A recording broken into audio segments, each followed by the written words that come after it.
লাগছে। ছাড়ুন ছাড়ুন করবি না, বিরক্ত হই আমি। একটা কথাও শুনে রাখিস, আদ্রিতা, আমি না চাইলে আমার থেকে তোর নিস্তার নেই। আদ্রিসের পরনে কালো হাইকোট, চোখে বিরক্তি, মুখশ্রী গম্ভীর। সে সোজা হেঁটে ভেতরে চলে এসেছে। ঐশী তখন থেকে এক ধ্যানে তাকিয়ে আছে আদ্রিসের দিকে, যেন আশেপাশে কোনো শব্দ তার শোনা বন্ধ হয়ে গিয়েছে। আদ্রিসের সাথে রেভেনও এসেছে। সে ঐশীকে অমন তাকিয়ে থাকতে দেখে অবাক হয়। সে জীবনে এমন অনেক রুশিয়ান মেয়েকে দেখেছে আদ্রিসের জন্য দাঁড়িয়ে থাকতে, ক্রেজি হতে, কিন্তু এমন এক ধ্যানে তাকিয়ে থাকতে দেখেনি কখনো। রেভেনের বিরক্ত লাগে, ছ্যাঁচড়া মেয়ে মানুষ। আরে না না আদ্রিস, এখানে তেমন কোনো কথাই হচ্ছিল না। মম, আমি ব্যাকইয়ার্ডে, আমার কিছু কাজ আছে। রেভেন, গিয়ে দেখো ওরা ঠিকঠাক কাজ করছে কিনা। কেউ ওদের বাধা দেবে না। রেভেন, কাজ শেষ করা হবার পর আমার সাথে দেখা করবি। ওকে বস। রেভেন চলে যায় বাইরের দিকে। আদ্রিস তাকিয়ে রয় মায়ের দিকে। আমি নিচে এসে এই কথাগুলোর একটা সুন্দর এক্সপ্লেনেশন চাই মম। কথাটা বলে আদ্রিস উপরে চলে যায়। ঐশী তখনও তাকিয়ে আছে সেদিকে। হ্যান্ডসাম মামুনি, মাধবী বেগম বিরক্তি নিয়ে তাকায়। ঐশী। ঐশীর ধ্যান ফিরে। জি জি মামুনি। আদ্রিসের সামনে আদ্রিতাকে দিয়ে কাজ করাতে যেও না। ও এসেই বলেছে আদ্রিতা শুধু ওর কাজ করবে, আর কারণ নয়।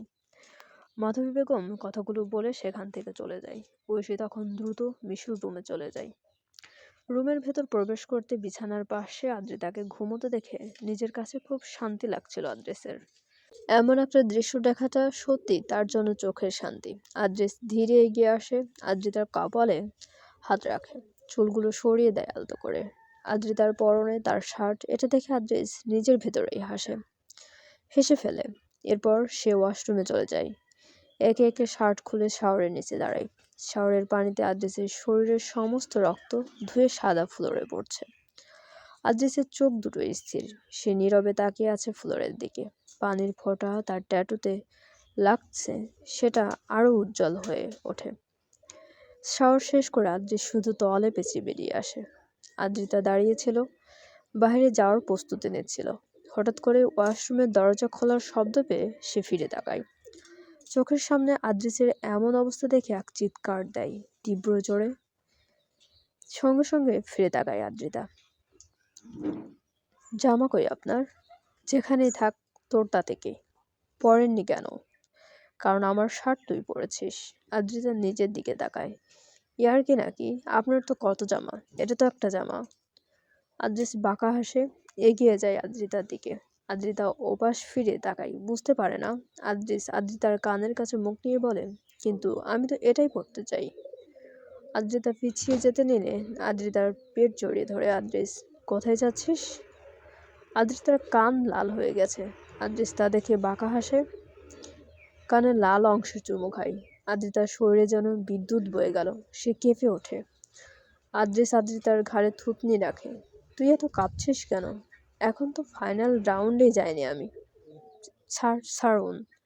আদ্রিতার চোখ দুটো হঠাৎ করে ডার্ক হয়ে যায়, হাতের মুঠো শক্ত হয়ে যায়, লাগছে। ছাড়ুন ছাড়ুন করবি না, বিরক্ত হই আমি। একটা কথাও শুনে রাখিস, আদ্রিতা, আমি না চাইলে আমার থেকে তোর নিস্তার নেই। তুই নিজেও চাইলে আমার থেকে পালাতে পারবি না। অন্য কিছুর কথা ভুলেই যা। আদ্রিস স্থির হয়ে যায়। ঘুমানোর আগের ঘটনা তার বেশ মনে আছে। আদ্রিস সরে আসেন আদ্রিতার থেকে। এইগুলো ক্লিন কর। আদ্রিতার পরা জামাটার দিকে ইশারা করে আদ্রিস। আমাকে জামা পরতে দিন। কাবার্ডের বাম পাশের জামা আছে, ওখান থেকে কিছু পর। এই কাবার্ডের? হ্যাঁ। আদ্রিতা এগিয়ে যায় এদিকে।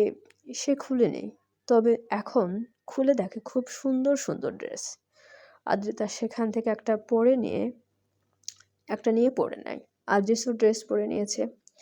আদ্রিতা ঝাড়ু দিয়ে ছাইগুলো পরিষ্কার করে এরপর মুছে দিতে লাগে। এমন সময় দরজা খোলা পেয়ে ভেতরে চলে আসে ঐশী। এসেই আদ্রিতাকে মুছতে দেখে বাঁকা হাসে। বাহ, তুমি দেখি এখানে মোছামুছির কাজ করছিস। আদ্রিতা, সারা বাড়িতে তোকে না পেয়ে আমি অবশ্য ভেবেছিলাম তুই কোথায় আছিস। আদ্রিতা কিছু বলে না, নিজের কাজ করে যায় চুপচাপ। আদ্রিসের চল শক্ত হয়ে আসে। আদ্রিতার রেসপন্স না পেয়ে ঐশী আদ্রিসের দিকে তাক ফিরে।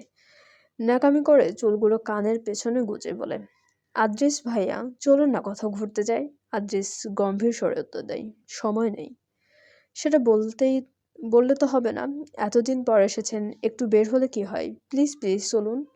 আপনি না গেলে আমি খুব রাগ করব। খুবই ন্যাকামি করে কথাগুলো বলছে ঐশী।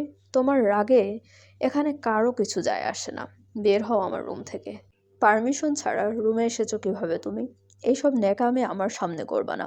পরের বার থাপ্পড় মেরে দাঁত ফেলে দেব। আদ্রিসের ঝরঝরে কণ্ঠে বকুনি শুনে ঐশীর চোখে পানি চলে আসে। আদ্রিতা নিজের অজান্তেই হেসে দেয়।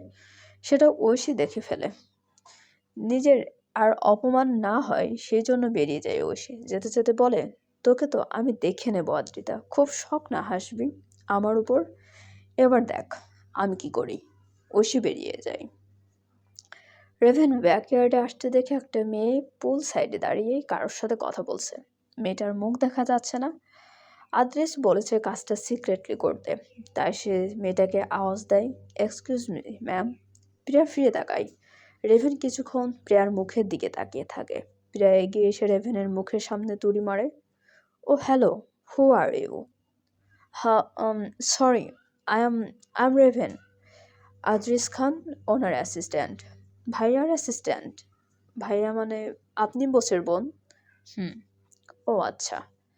আসলে এখানে একটু কাজ করানোর ছিল। বস বলেছে কেউ যেন এখানে না থাকে। সব থেকে বড় কথা, আপনি হার্ট হতে পারেন। ওহ, ওকে। প্রিয়া সেখান থেকে চলে যাবে এমন সময় সে ফিরে তাকায়। বাই দ্য ওয়ে মিস্টার জি, আপনি বাংলাদেশি তো নন? জি না। তাহলে? আমি রুশিয়ান। তাহলে বাংলা জানেন কিভাবে?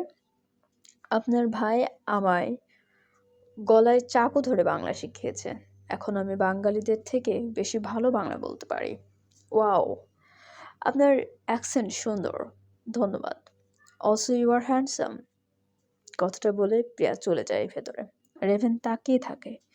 এর আগে সে অনেকবার হ্যান্ডসাম কথাটা শুনেছে, আজকে এমন অদ্ভুতই লাগলো। রেভেন এরপর কাজে মনোযোগ দেয়। আদ্রিতা রুম পরিষ্কার করে সোজা হয় শেষ। এবার যাই। জি কি করবি? কি করব? বাইরে গিয়ে আমার জন্য লাঞ্চ বানাবি। দ্বিতীয় কোনো কাজ করলে খবর আছে। ও, ওকে, গো। আদ্রিতা বেরিয়ে যায়। আদ্রিস একটা দীর্ঘ নিঃশ্বাস ফেলে।